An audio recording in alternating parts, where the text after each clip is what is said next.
അടുത്തതായി മുഖ്യപ്രഭാഷണം നടത്തുന്നതിന് ശ്രീ വിനോദ് നാരായണൻ ക്ഷണിക്കുന്നു.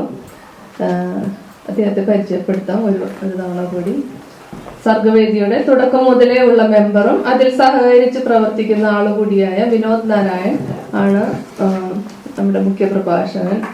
കോഴിക്കോട് സ്വദേശിയായ വിനോദ് നാരായൺ REC കാലിക്കറ്റിൽ നിന്നും ബിരുദം നേടിയിട്ടുണ്ട്. കഴിഞ്ഞ 20 വർഷമായി SF ബേ ഏരിയയിൽ താമസിക്കുന്നു. 2000 വർഷങ്ങളുടെ തുടക്കത്തിൽ അദ്ദേഹം മർത്യൻ എന്ന തൂലികാ നാമം സ്വീകരിച്ച് മലയാളത്തിൽ ബ്ലോഗിംഗ് ആരംഭിച്ചു. കവിതയിലും വിവർത്തനങ്ങളിലും മുഴുകി. പിന്നീട് 2015 പഹയൻ എന്ന പേരിൽ വീഡിയോകളും പോഡ്കാസ്റ്റുകളും നിർമ്മിക്കാൻ തുടങ്ങി. നിലവിൽ എഴുത്തു മാസികയ്ക്കായി നോട്ടം എന്ന പ്രതിമാസ കോളം അദ്ദേഹം ചെയ്യുന്നു. പഹയൻ media, pen positive, Vinod Narayan എന്നീ ബ്ലോഗുകളും, എജൈൽ മലയാളി, വായന ലോകം, cinema Malayali, pen positive, agile Indian എന്നീ ബ്ലോഗുകളും പോഡ്കാസ്റ്റുകളും അദ്ദേഹത്തിന്റെ കൃതികൾ കാണാം. തന്റെ വല്ലാത്ത പഹയൻ എന്ന യൂട്യൂബ് ചാനലിൽ മലബാർ ശൈലിയിൽ കുറിക്കൊള്ളുന്ന വാദങ്ങൾ നർമ്മരസത്തോടെ അവതരിപ്പിക്കുന്ന രീതി കൊണ്ട് ഒരുപാട് ആരാധകരെയും അദ്ദേഹം നേടിക്കൊടുത്തിട്ടുണ്ട്. വഴിമുട്ടുന്ന വായനാ ലോകം എന്ന വിഷയത്തെ കുറിച്ച് പ്രസംഗിക്കുന്നതിനായി ശ്രീ വിനോദ് നാരായൺ ഹൃദയപൂർവ്വം വേദിയിലേക്ക് ക്ഷണിക്കുക. നമസ്കാരം.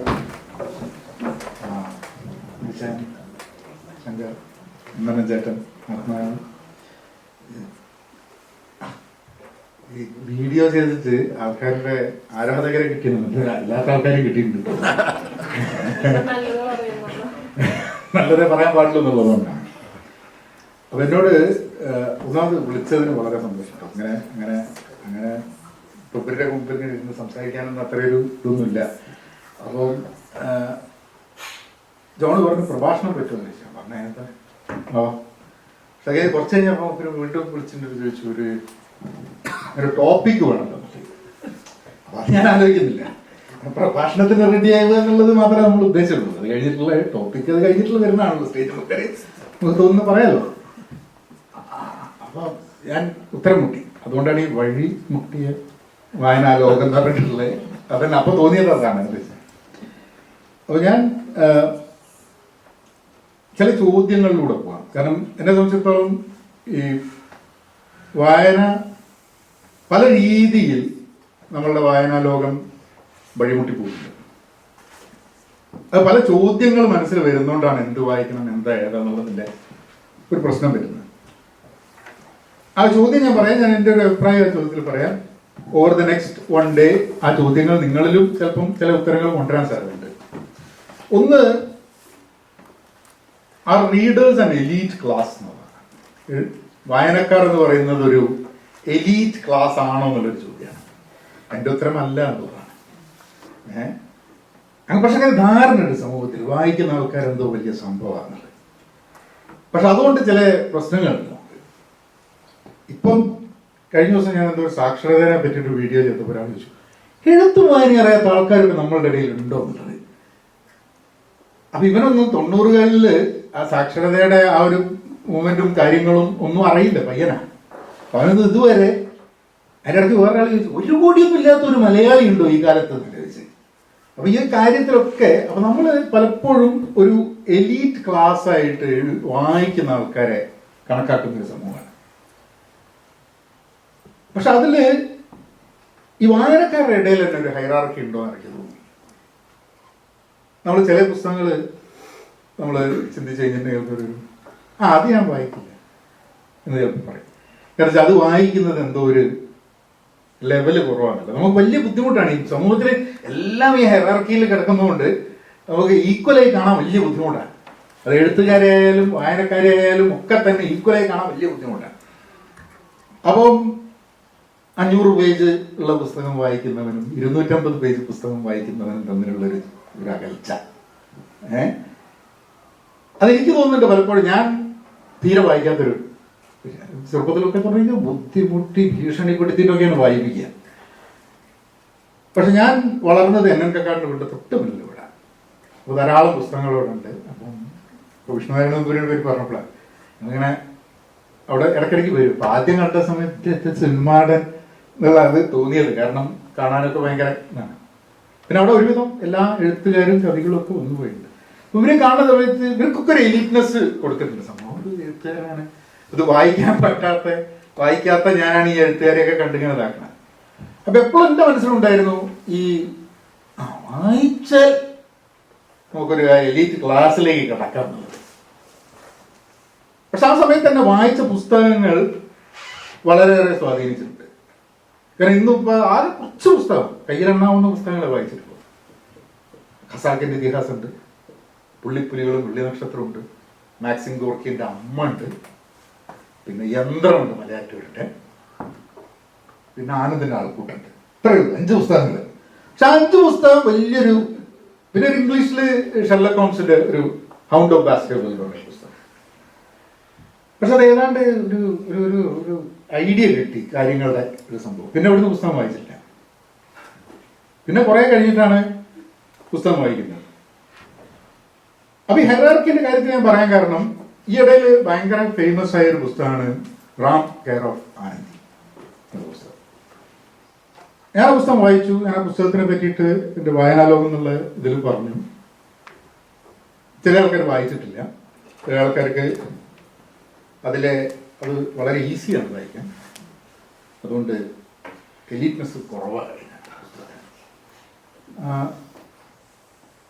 ഞാൻ പുസ്തകം വായിച്ചു കഴിഞ്ഞപ്പോൾ എനിക്ക് ഭയങ്കരമായിട്ട് ഇഷ്ടപ്പെട്ടു തന്നെ എൻ്റെ എഴുത്തും സാധനമാണ്. ഞാൻ പുസ്തകം വായിക്കുന്ന സമയത്ത് ഒരിക്കലും അതിൻ്റെ ഒരു ലാംഗ്വേജും സാധനം. ഞാൻ ആകെ 4 വർഷം മലയാളം പഠിച്ചിട്ടുള്ളൂ. മലയാളം ഇന്നും കൂട്ടക്ഷരം മര്യാദയ്ക്ക് എഴുതാൻ എനിക്ക് പറ്റില്ല.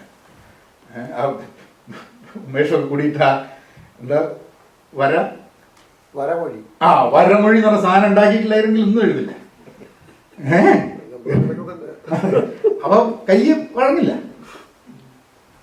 പക്ഷെ എനിക്ക് ആ പുസ്തകം ഇഷ്ടപ്പെടാൻ കാരണം എന്താന്ന് പറഞ്ഞാൽ, വളരെ യങ് ആയിട്ടുള്ളൊരു വ്യക്തി അയാളുടെ രീതിയിൽ ഒരു കഥ പറഞ്ഞു പോകുന്നതാണ്. അതിലൊരു സിനിമാറ്റിക് ഇതൊക്കെ ഉണ്ട് സാധനത്തിന്. പക്ഷെ അതിലൊരു ട്രാൻസ്ജെൻഡർ ആയിട്ടുള്ള ഒരു റിലേഷൻഷിപ്പ് ഉണ്ട് ഒരാളുടെ, ഒരു ഫ്രണ്ട്ഷിപ്പ്. അത് ആ പ്രായത്തിലുള്ള ഈ കാലഘട്ടത്തിൽ ജനിച്ച് വളർന്ന ഒരാൾക്ക് മാത്രമേ അങ്ങനെ എഴുതാൻ പറ്റുള്ളൂ എന്നുള്ളത് എനിക്ക് ഉറപ്പാണ്. കാരണം അത്രയും ഓപ്പൺ ആയിട്ട് ഈക്വൽ ആയിട്ട് ആ സാധനത്തിന് എഴുതാൻ ആ ഒരു പ്രായത്തിലുള്ള ആൾക്ക് എഴുതുക. അതിന്റെ സാഹിത്യം ഞാൻ നോക്കുന്നതല്ല, മെറ്റീരിയലാണ്. But it was able to tell a story how we should treat another human being എന്നുള്ളത് വളരെ സിമ്പിൾ ആയിട്ട് പറഞ്ഞിട്ടുണ്ട്. അപ്പൊ എലീറ്റ്നെസ് ഒക്കെ പറഞ്ഞിട്ടുണ്ടെങ്കിൽ വലിച്ചെറിയേണ്ട സമയം തീർന്നു എന്നാണ് തോന്നുന്നത്. ഈ നമ്മളുടെ വായനക്കാരുടെ എലീറ്റ്നെസ് ആണ് നമുക്ക് ഇഷ്ടമാണ്. പക്ഷെ എന്താ വെച്ചാൽ നെക്സ്റ്റ് ജനറേഷൻ, നമ്മളിപ്പോൾ ചോദിക്കുന്നത് വഴിമുട്ടി പോകുന്നുണ്ട് വായനലോകം, ആൾക്കാർ വായിക്കുന്നില്ല എന്നുള്ളത്. ഇത് കഴിച്ചാൽ പൊട്ടാത്ത സാധനം വെച്ചിട്ട് നാട്ടുകാർക്ക് കൊടുത്തു കഴിഞ്ഞാൽ പയ്യന്മാർ വായിക്കില്ല, പെൺകുട്ടികളും ആൺകുട്ടികളും ഒന്നും വായിക്കില്ല. അപ്പം അവർക്ക് വേണ്ടി അവർ വായിക്കുന്നു. ഇപ്പം നമ്മൾ അബ്ബാസിനോട് സംസാരിച്ചു പ്രാവശ്യം. അബ്ബാസിന്റെ പുസ്തകം വായിച്ചിട്ട് ആത്മഹത്യക്കും മരണത്തിനും ഇടയ്ക്ക്. അപ്പൊ ഞാൻ RIC പഠിക്കുന്ന സമയത്താണ് അബ്ബാസ് ബുഹാരി ഹോട്ടലിൽ ജോലിക്ക് നിൽക്കുന്നത്. അന്ന്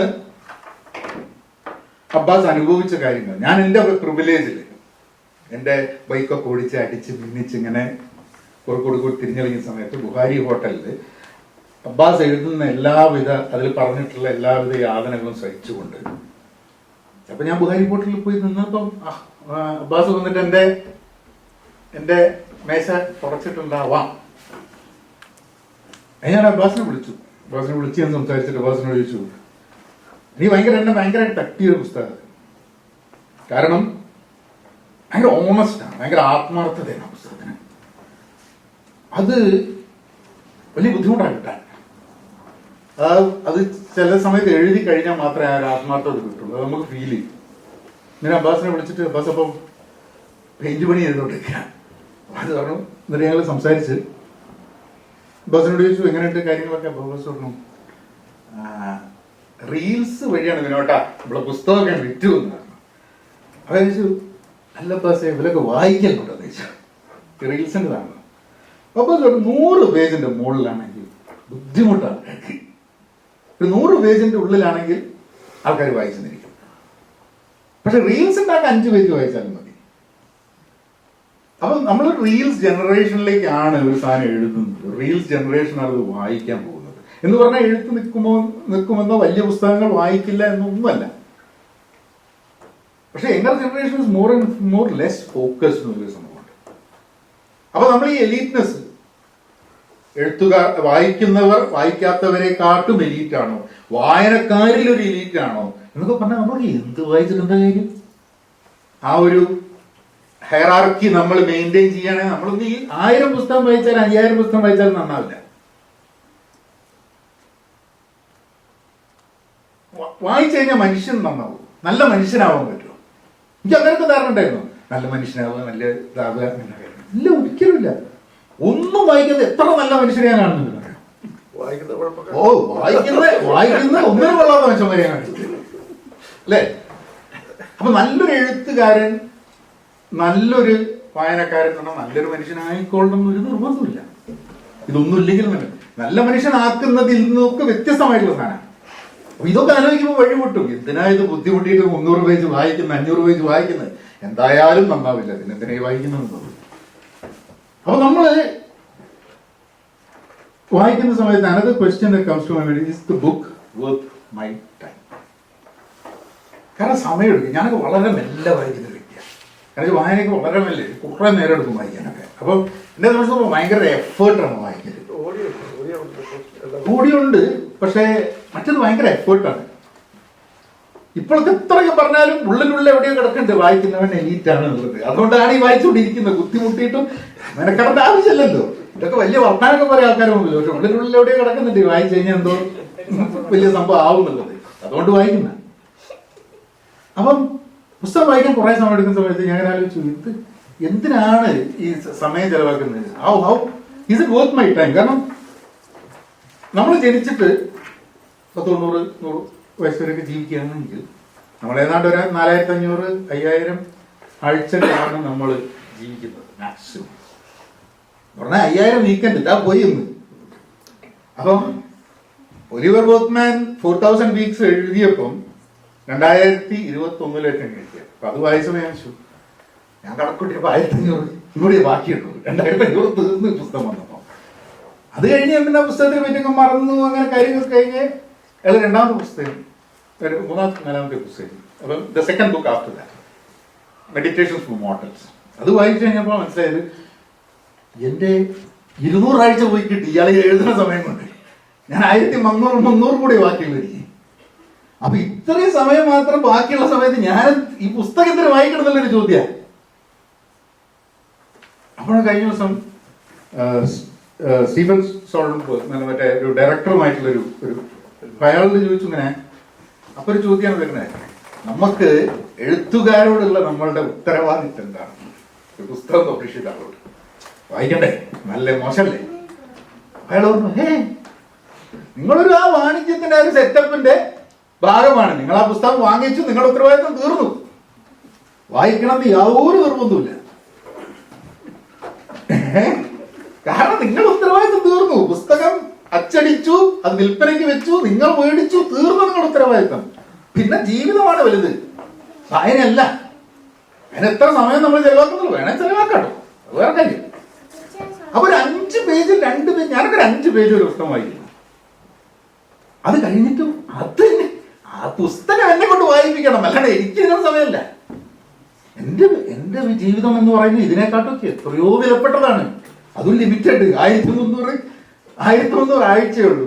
ആഴ്ചയിൽ ഒരു പെഗ് അടിക്കുന്ന 1300 പെഗ്ഗേ ഉള്ളൂ ജീവിതത്തിൽ. തീർന്നു, ഫിനിഷ്ഡ്. അപ്പൊ അതിന്റെ ഇടയ്ക്കാണ് ഞാനൊക്കെ ഒരു പുസ്തകം ഒരു മാസം എടുക്കും ചിലപ്പോൾ വായിച്ചു തീർക്കാൻ, 2 മാസം എടുക്കും. അപ്പൊ ഞാൻ ഒരു വർഷം ഒരു പുസ്തകം വായിക്കണം, 50 പുസ്തകം വായിച്ചു തീർക്കണമായിരുന്നു. അങ്ങനെ ആൾക്കാർ വലിയ തല കുത്തി മറഞ്ഞ് കേട്ടന്ന് ഒക്കെ വായിച്ച് വേർത്ത് കുളിക്കും വായിച്ചിട്ട്. അവസാനം ഞാൻ എന്നിട്ട് ഡിസംബർ 15-ാം തീയതി 50 പുസ്തകം വായിച്ചു തീർത്തു. എന്നിട്ട് ഞാൻ ശശി തരൂരിനെ കാണാൻ പോയപ്പോൾ ഞാൻ മൂപ്പരത്ത് വീമ്പിളക്കാൻ രസിച്ചു. മൂപ്പരോട് പറഞ്ഞ് ഞാനിങ്ങനെ ഒരു 50 ദിവസം മൂപ്പര് ഭയങ്കര അത്ഭുതത്തോട് പറഞ്ഞു. മൂപ്പര് 365 പുസ്തകം വായിച്ചിട്ട് ദിവസം ഒന്ന് വെച്ചിട്ട്. പക്ഷെ മൂപ്പര് അന്ന് കിടപ്പായിരുന്നു. അതാണ് മൂപ്പരോട് പറഞ്ഞത്. കാരണം സുഖമില്ലാണ്ട് കിടക്കുന്ന സമയത്തായിരുന്നു, വേറെ ഒന്നും ചെയ്യാനില്ല, വായിച്ചു. പക്ഷെ അത് കഴിഞ്ഞിട്ട് പറഞ്ഞു, ബട്ട് വൈ? എന്തിനാണ് ഈ 50 പുസ്തകം വായിച്ചത്? എന്തിനാണ് ഈ 365 പുസ്തകം വായിച്ചത്? what do we gain out of reading in that kind of ഇതില്ല. നമുക്ക് താല്പര്യമുണ്ടോ, നമുക്ക് വായിക്കണോ, ഇങ്ങനത്തെ കാര്യങ്ങൾ വളരെ ഇമ്പോർട്ടൻ്റ് ആയിട്ടുള്ള സാധനമാണ്. അപ്പം there is no responsibility we have towards any author other than buying the book. It is the author's responsibility to make us go beyond the 5 pages. അതാണ് എൻ്റെ വിശ്വാസം. ഇങ്ങനെയല്ലാതെ ഓതേഴ്സ് ഉണ്ട് ഇവിടെ, എന്നാലും ഞാൻ പറയട്ടെ, എൻ്റെ അടുത്ത് പറയരുത്. But what is my inability to read എന്നുള്ളത് എന്തുകൊണ്ട് പറ്റുന്നില്ല? പണ്ടൊക്കെ ഒരു പുസ്തകം എടുത്തു കഴിഞ്ഞിട്ടുണ്ടെങ്കിൽ നമ്മൾ ആ പുസ്തകത്തിൽ മുഴുകി പോകും. ഇന്ന് വലിയ ബുദ്ധിമുട്ടാണ് വായിച്ച് കോംപ്രിഹെൻഡ് ചെയ്തിട്ട്. കാരണം എൻ്റെ ഫോക്കസ് നഷ്ടപ്പെട്ടു പോയത്. ഇപ്പൊ വായിക്കാം, രാത്രി പുസ്തകം എടുത്ത് വായിക്കാൻ വേണ്ടി ഇരുന്ന് കഴിഞ്ഞിട്ട് 4 പേജ് 5 പേജ് കഴിയുമ്പോഴേക്കും ഉറപ്പൊക്കെ വരും. നേരെ ഒരു വിധം രാത്രി ഒരു ദിവസം ഞാൻ ഈ ഫോൺ എടുത്തിട്ട് ഞാൻ ഇൻസ്റ്റാഗ്രാമിൽ ഒരു റീലൊന്നും ഇങ്ങനെ കണ്ടത്. പിന്നെ ഒരു 1.5 മണിക്കൂർ കഴിഞ്ഞിട്ടാണ് ഞാൻ ആ ഫോൺ താഴത്തേക്ക് വെച്ചത്. അറിയുന്ന ചെയ്തില്ല. 30 സെക്കൻഡ് ഇങ്ങനെ പോയി തീർന്നു. അപ്പം this whole thing using a phone and everything is stopping me. ഇന്ന് വലിയൊരു പ്രയത്നമായിട്ടാണ് വായന. കാരണം റീഡിങ് നാച്ചുറലി നമ്മൾ ഇവോൾവ് ചെയ്ത് വന്നൊരു സംഭവമല്ല. കാണുന്നത് പോലെ, കേൾക്കുന്നത് പോലെ, സംസാരിക്കുന്നത് പോലെ അങ്ങനെ ഇവോൾവ് ചെയ്തൊരു സംഭവമല്ല. എഫേർട്ടാണ്, ഒരു എനർജിയാണ് വായിക്കുന്നത്. കാരണം നമ്മൾ ലിപികൾ വന്നിട്ട് മനുഷ്യൻ വായിച്ചിട്ട് പുസ്തകം വായിക്കാൻ തുടങ്ങിയിട്ട് അധികാരം ആയിട്ടില്ല. ഒരു എഫേർട്ടാണ്. അപ്പൊ നമുക്കൊക്കെ വായിക്കണമെന്നുണ്ടെങ്കിൽ നമ്മൾ ആ എഫേർട്ട് ഇടാനും ഒക്കെ ഇതാവും. അപ്പൊ പ്രായമായി വരുന്ന സമയത്ത് ഞാൻ എവിടെയൊന്ന് വായിച്ചു, ഒരു 300 പേജിൽ കുറഞ്ഞ പുസ്തകങ്ങൾ വായിക്കാതിരിക്കുക എന്നുള്ളതാണ്. Put the effort into reading something that is 300, 400, 500 pages and take you through that whole process.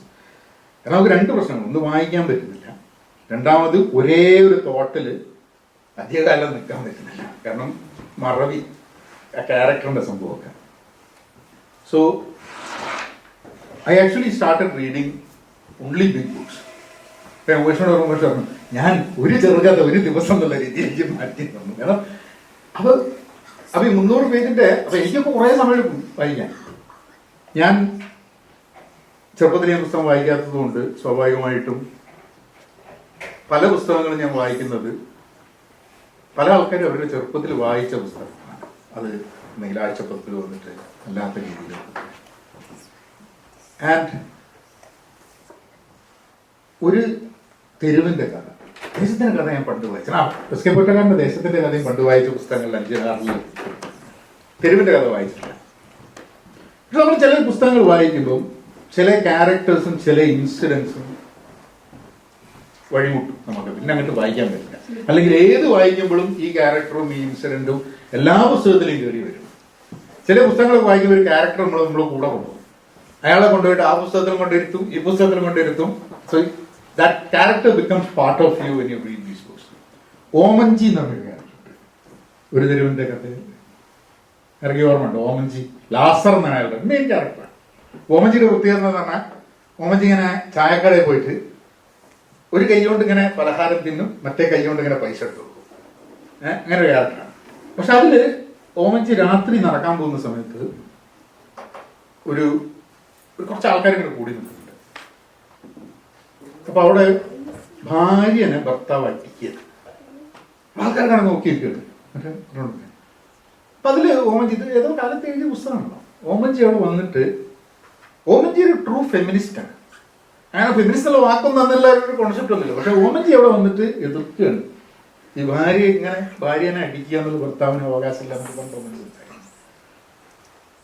അപ്പം എന്റെ ധാരണയിൽ തന്നെ ഒരു കാലത്ത് എഴുതിയ പുസ്തകത്തിൽ ഈ ചിന്തകളൊക്കെ പിന്നെ വന്നാന്നുള്ളൊരു ധാരണയാണ്, അല്ലെങ്കിൽ പൊതുവായിട്ടുണ്ടായിരുന്നു. അപ്പൊ പക്ഷെ ഓമൻജിയുടെ ക്യാരക്ടർ സ്ഥിരമായിട്ട് എല്ലാ കഥ വായിക്കുമ്പോഴും ഓമൻജി അതിന്റെ കൂടെ ഉണ്ടാവും. അതുവരെ കുറച്ചു കാലം മുമ്പാണ് ഞാൻ ഭുജങ്കയ്യന്റെ ദശാവതാരം പോയി.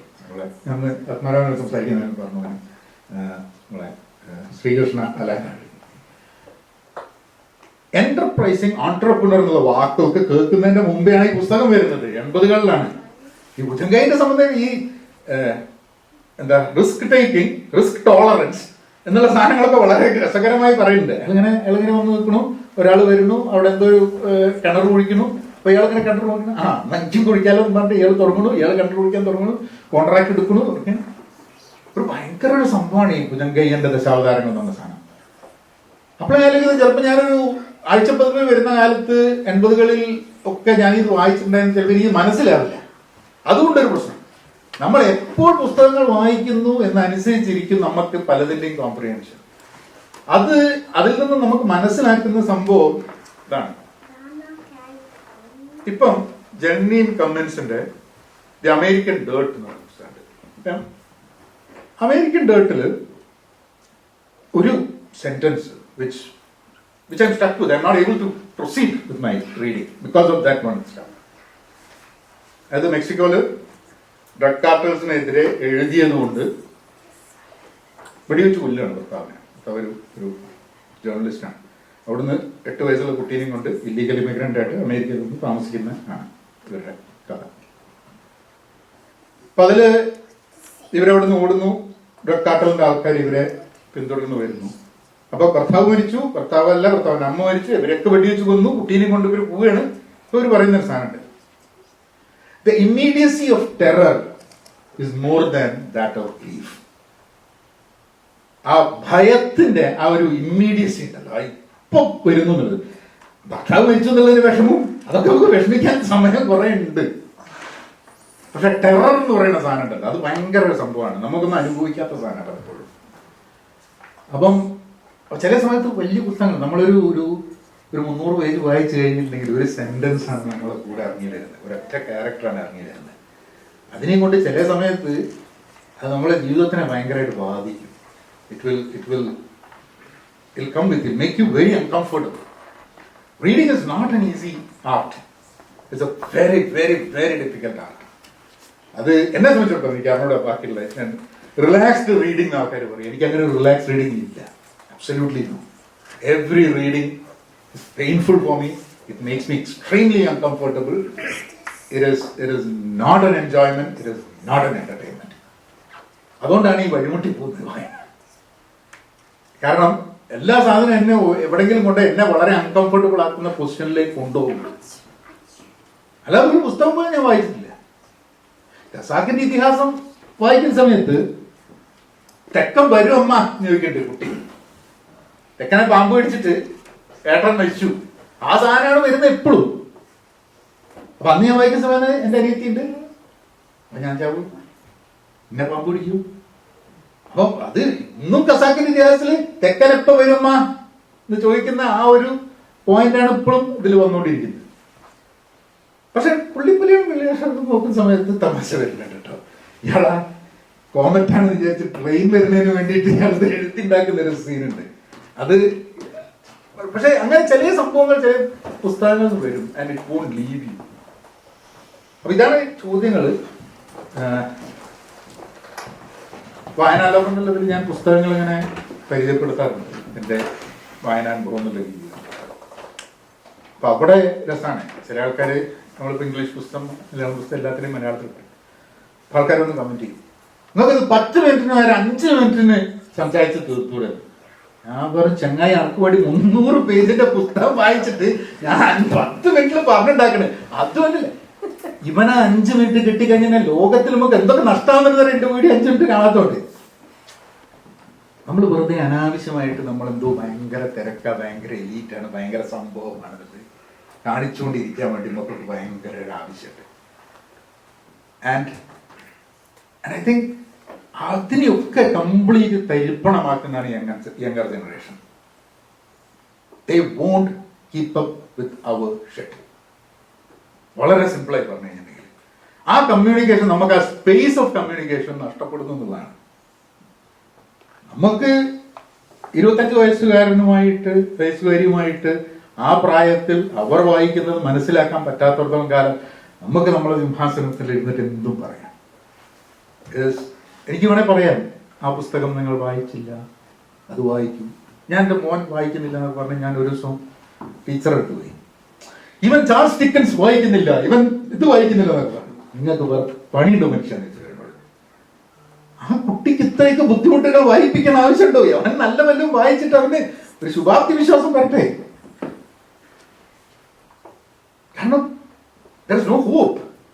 Children is helpless and hopeless. ആ സ്ഥലത്തേക്ക് നമ്മൾ എന്താണ് കൊണ്ടുവരുന്നത്? കുട്ടികൾ അവരുടെ രീതിയിൽ വലിയ സാഹിത്യമൊന്നും ഇല്ലാണ്ട് കാര്യങ്ങൾ എഴുതട്ടെ, അവർ വായിക്കും, അവരെഴുതും. ശരിയാണ്, യങ്ങർ ജനറേഷൻ്റെ ചില പുസ്തകങ്ങൾ വായിച്ചു കഴിഞ്ഞിട്ട് നമുക്കത് വളരെ സില്ലിയൊക്കെ ആയിട്ട് തോന്നാൻ മതി. നമ്മൾ അനാവശ്യമായിട്ട് കുറേ സാധനങ്ങൾ പലരിങ്ങനെ കുത്തിക്കയറ്റി വെച്ചിട്ടുണ്ട്. ഈ വളരെ സിമ്പിളായിട്ടുള്ള കാര്യങ്ങളൊന്നും മനസ്സിലാക്കാൻ പറ്റാണ്ടായിട്ടുണ്ട്. കള്ളുടിക്കാൻ തുടങ്ങുന്ന സമയത്ത് ചവർപ്പ് കൂടുതലുണ്ട്, വീര്യം കൂടുതലുണ്ട് വിചാരിച്ച് ബുദ്ധിമുട്ടി കുടിച്ചൊരു സംഭവമുണ്ട്. ഞാൻ കള്ളുടി തുടങ്ങിയത് എന്തിനാ കുടിക്കണേ? എൻ്റെ അമ്മാവനോട് ഞാൻ ചോദിച്ചു, അമ്മാവന്മാർ കുടിക്കുന്ന ചോദിച്ചത്, അമ്മാവനോട് ചോദിച്ചു, അമ്മാനെന്തിനാ കള്ളു കുടിക്കുന്നത്? ഭയങ്കര ചവർപ്പല്ലേ, പായസം കുടിച്ചാൽ സുഖല്ലേ ചോദിച്ചു. അമ്മ പറഞ്ഞു, മോനെ ഇത് മനസ്സിലാക്കേണ്ട രസമാണ്, ഈ പായസം കുടിക്കുമ്പോഴേ ഒരു സുഖം കിട്ടുള്ളൂ, ഇത് കുറച്ചൊന്ന് ബുദ്ധിമുട്ടായിട്ട് കുടിച്ചു കഴിഞ്ഞാൽ പിന്നെ സുഖം തെട്ടങ്ങി. അപ്പൊ നമ്മൾ ഈ ബുദ്ധിമുട്ടിയിട്ട് പല കാര്യങ്ങൾ ചെയ്തിട്ട് നമ്മൾ വിചാരിച്ച എല്ലാവരും ബുദ്ധിമുട്ടണം. വായിക്കാൻ നമ്മൾ നിർബന്ധിക്കും, കുട്ടികളെ വായിക്കാൻ നിർബന്ധിക്കും. ഞങ്ങൾക്കൊക്കെ സ്ഥിരമുള്ളതാണ്, മോൻ വായിക്കില്ല, മോള് വായിക്കും. മോള് സത്യം പറഞ്ഞാൽ നമ്മളെക്കാട്ടൊക്കെ നന്നായിട്ട് വായിക്കും. അപ്പൊ ഇതൊക്കെ വെച്ചിട്ട് നമുക്ക് വായനയിലോ പുസ്തകം വാങ്ങുന്നുണ്ട്. എന്നോട് ആലോചിച്ചു, ഈ പുസ്തകങ്ങളൊക്കെ നിങ്ങൾ വായിച്ചിട്ടുണ്ട്. ഞാൻ പറഞ്ഞു, മോനെ ഞാനൊരു വീഡിയോ ചെയ്യുന്ന സമയത്ത് അപ്പുറത്ത് കുറെ പുസ്തകം ഉണ്ട്, ഞാൻ എന്തോ സംഭവം നിങ്ങൾക്ക് തോന്നൂലേ? അതിനുവേണ്ടി വളരെ ചുരുങ്ങിയ ചെലവുള്ള ഈ പുസ്തകം വെക്കാൻ ആൾക്കാർ പോയി ഷോപ്പീസ് മേടിക്കും, അവിടുന്ന് ആ സാധനം ഈ സാധനം എന്തേ കൊണ്ടുണ്ട്. ഇതിനെ കൊണ്ട് ഒരു ചില്ല് കൂട്ടിൽ ഇങ്ങനെ വെക്കും. ഒരു പ്രാവശ്യം പോലും നമ്മളിത് എടുത്ത് നോക്കേ, ഒരു പ്രാവശ്യമെങ്കിലും ഷോപ്പീസിൽ വെച്ച് ഒരു സാധനം എടുത്തിട്ട് എന്തൊരു സുന്ദരമായ സാധനം, ഇത് ഞാൻ മേടിച്ചത്, ഞാനൊരു ഭയങ്കരം തന്നെയാണ് വല്ലപ്പോഴും തോന്നും. ഇല്ല, എനിക്ക് തോന്നിയില്ല. അതൊക്കെ കൂടി അവസാനം ഞങ്ങൾ ഫ്രിഡ്ജ് മാറ്റിയപ്പോൾ ഫ്രിഡ്ജിന്റെ മുകളിൽ ഒട്ടിക്കാൻ സാധനമില്ല, അതുകൊണ്ട് അതൊക്കെ കൂടി ഒരു പ്ലാസ്റ്റിക് ബാഗിലാക്കിയിട്ട് ഒരു സൈഡിൽ കൊണ്ടുവച്ചിട്ടുണ്ട് വെറുതെ. നമ്മുടെ പുസ്തകമാണെങ്കിൽ അങ്ങനെയല്ല. ഒന്ന് ആൾക്കാർക്ക് തോന്നും നമ്മളെന്തോ വലിയ സംഭവം, പുസ്തകം പിന്നിൽ വെക്കാം, പുസ്തകം അവിടെ കൊണ്ട് വെക്കാം, വീട്ടിലേക്ക് വരുന്ന 4 പുസ്തകം വെക്കാം, വരുന്ന ആൾക്കനുസരിച്ച് പുസ്തകം മാറ്റാം. വരുന്ന ആൾ ഇങ്ങനത്തെ ആളെ നോക്കിയിട്ട് അങ്ങനത്തെ പുസ്തകമൊക്കെ മാറ്റാം. അങ്ങനെ കുറേ കാര്യങ്ങൾ ചെയ്യാൻ പറ്റുന്ന പുസ്തകങ്ങൾ കൊണ്ട് പിന്നെ നമുക്ക് വായിക്കും ചെയ്യാം. കാരണം ഇപ്പൊ ഞാന് നമ്മളെ രമേശ് ചെന്നിത്തല 2 പുസ്തകം വായിക്കുന്ന പറഞ്ഞാൽ അയാളെ കളിയാക്കി കുറേ ഇതാക്കിയിട്ടുണ്ട്. ഒരു വീഡിയോ ഒക്കെ ഉണ്ടായിരുന്നു, ഇയാൾ 2 പുസ്തകം ഇങ്ങനെ പിടിച്ച് വായിക്കും. പക്ഷെ ഞാനൊക്കെ 4 പുസ്തകമൊക്കെ വായിക്കും ഒരേ സമയത്ത്. കാരണം അത് ഒരേ സമയത്തല്ല, അങ്ങനെയല്ല, 2 ഉള്ളൂ. പക്ഷേ ഒന്ന് വായിക്കും, അത് കഴിഞ്ഞിട്ട് ജീവിതത്തെ എങ്ങനെ വെച്ചിട്ട് മാറ്റി വയ്ക്കും, വേറൊരു പുസ്തകം വായിക്കും. 100 Years of Solitude 2.5 വർഷം എടുത്ത് വായിക്കാൻ. എല്ലാത്തിനും മാർക്കർ വയ്ക്കും. മാർക്കർ വെക്കും. അയ്യോ, എന്റെ പുസ്തകത്തിൽ കംപ്ലീറ്റ് മാർക്കർ ഉണ്ട്. കാരണം എന്താ വെച്ചാൽ എന്തെങ്കിലും തോന്നും എഴുതി വെക്കും, അവിടെ വെക്കും. 4-5 പുസ്തകം ഉണ്ടാവും മാർക്കർ അവിടെ വെച്ചിട്ട്. എനിക്ക് കൂടുതൽ പുസ്തകങ്ങളെക്കാളും ഇതുള്ളത് ഇപ്രാവശ്യം DC പുസ്തകം മേടിച്ചു കഴിഞ്ഞാൽ അവരൊരു കെട്ട് ഇതുണ്ടാവും, പുസ്തകം മാർക്കറും തോന്നുന്നു എല്ലായിടത്തും കൊണ്ട് വെച്ചോളാൻ പറഞ്ഞിട്ട്. അപ്പോ 2.5 വർഷം എടുത്തു 100 Years of Solitude. ഞാൻ സത്യം പറഞ്ഞ 100 വർഷം എടുത്തു തുടങ്ങിയപ്പോ എപ്പിസോഡ് ഉണ്ട്. പക്ഷെ അത് വായിച്ചു കഴിഞ്ഞപ്പോഴാണ് ഞാൻ മലയാളത്തിലാണ് വായിച്ചു തുടങ്ങി. എനിക്ക് തീരെ അങ്ങോട്ട് അടങ്ങുന്നില്ല. അത് വായിച്ച് ബുദ്ധിമുട്ടി അത് അവസാനം ഇംഗ്ലീഷിലേക്ക് വായിച്ചു തുടങ്ങി. ഡോസ്റ്റോവസ്കി ചെറുപ്പത്തിൽ വായിച്ചിട്ടില്ല. പിന്നെ ഞാൻ എൻ്റെ ഒരു സുഹൃത്തിൻ്റെ കൂടെ ഒരു ബാറിൽ പോയപ്പോൾ പറഞ്ഞു, അവൻ്റെ അടുത്ത് അവൻ പറഞ്ഞു ഡോസ്റ്റോവസ്കി വായിക്കണം, ക്രൈം ആൻഡ് പണിഷ്മെന്റ് വായിക്കണം. ഞാൻ എന്തിനാന്ന് ചോദിച്ചു. It will shift you. അതൊരു ശരിയാണ് കേട്ടോ. ഡോസ്റ്റോവസ്കിന്റെ crime and punishment it will shift you. Maybe it shifted me because I was 50 at that time. If I read it when I was 15, maybe it wouldn't give me that shift. But maybe my life would have been a better thing than what it is right now. കാരണം ചിലതൊക്കെ പുസ്തകങ്ങൾ നമുക്ക് പലതും കാണിച്ചു തരുന്നുണ്ട് ജീവിതത്തെ കുറിച്ച്. പണ്ട് വായിച്ച പുസ്തകങ്ങൾ പാവങ്ങൾ.